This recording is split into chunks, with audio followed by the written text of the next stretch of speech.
Hello my family, welcome to my channel. तो हमारा आज का टॉपिक है लो ऑफ थॉट्स में न्यूसेंस।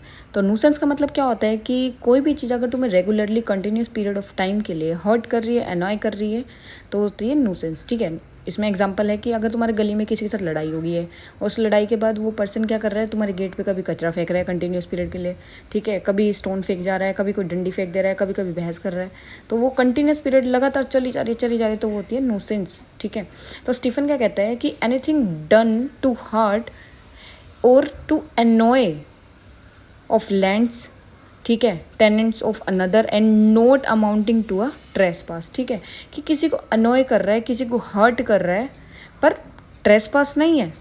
ठीक है, तो जो क्या कहते हैं, हमारे पास जो ये न्यूसेंस होती है वो दो टाइप से हो सकती है, public nuisance and private nuisance. Public nuisance generally क्या होती है कि पब्लिक न्यूसेंस में पब्लिक लेवल पे होती है, मतलब पब्लिकली होती है, और वो क्रिमिनल एक्शन होता है। फॉर एग्जांपल कि एक गुट बना लिया 4-5 बंदों ने, ठीक है, उसमें मतलब गुट बना के कुछ कर रहे हैं, ठीक है, उसमें कोई झगड़ा वगड़ा कर दिया, वो पब्लिक न्यूसेंस का पार्ट हो गया। प्राइवेट न्यूसेंस में क्या होता है कि किसी प्राइवेट इंडिविजुअल की प्रॉपर्टी में कुछ करना, वो प्राइवेट इंडिविजुअल का पार्ट हो गया।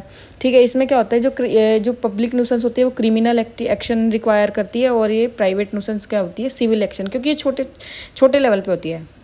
क्रिमिनल पब्लिकली हो रही है तो वो बड़े लेवल पे होती है। जो पब्लिक न्यूसेंस है, हम उसको लेते हैं आईपीसी के अंडर आती है, तो सेक्शन 268 के अंदर।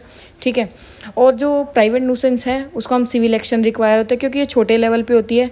इसके हमारे पास बहुत सारे एसेंशियल पॉइंट्स भी हैं कि इसके लिए प्लेंटिफ जो है उसको राइट है एंजॉय करने का अपनी प्रॉपर्टी का, और जो रीज़नेबल यूज़ ऑफ लैंड है, ठीक है, उसने अनरीज़नेबल यूज़ ऑफ लैंड किया है डिफेंडेंट ने। ठीक है, फिर उसके बाद जो अनरीज़नेबल इंटरफेरेंस होनी चाहिए वह तभी तो न्यूसेंस बनेगा, उसको कोई डैमेज हो रहा है।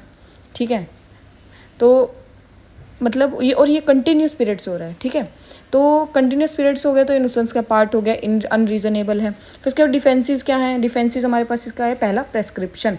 प्रेस्क्रिप्शन में क्या होता है कि फॉर एग्जांपल तुम्हारी कंस्ट्रक्शन साइट है, कंस्ट्रक्शन साइट में तुम रेगुलरली किसी चीज़ पे काम करे जा रहे हो, साथ में एक प्लॉट है किसी और का, ठीक है, तो तुमने वहाँ पे भी सामान डाल रखा है, पर तुम रेगुलर बेसिस पे वहाँ काम कर रहे हो, तो इसका मतलब ये तो नहीं है कि वो तुम छोड़ दोगे, वो रेगुलर न्यूसेंस तो नहीं हो सकती।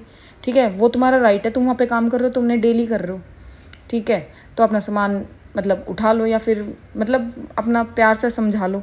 ठीक है, और डिफेंस के कुछ पॉइंट्स है जो जिधर डिफेंस काम नहीं करती, like nuisance due to act of other, कि 4-5 बंदे हैं उधर कुछ काम कर ले, या पब्लिक गुड में reasonable care, plaintiff coming to nuisance.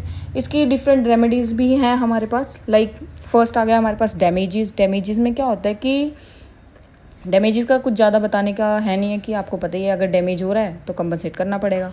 फिर उसके बाद हमारा आता है इंजेक्शन, फिर अबैटमेंट। अबैटमेंट में क्या होता है कि अगर तुम्हारी छत पे किसी के पेड़ आ रहे हैं तो वो माना जाएगा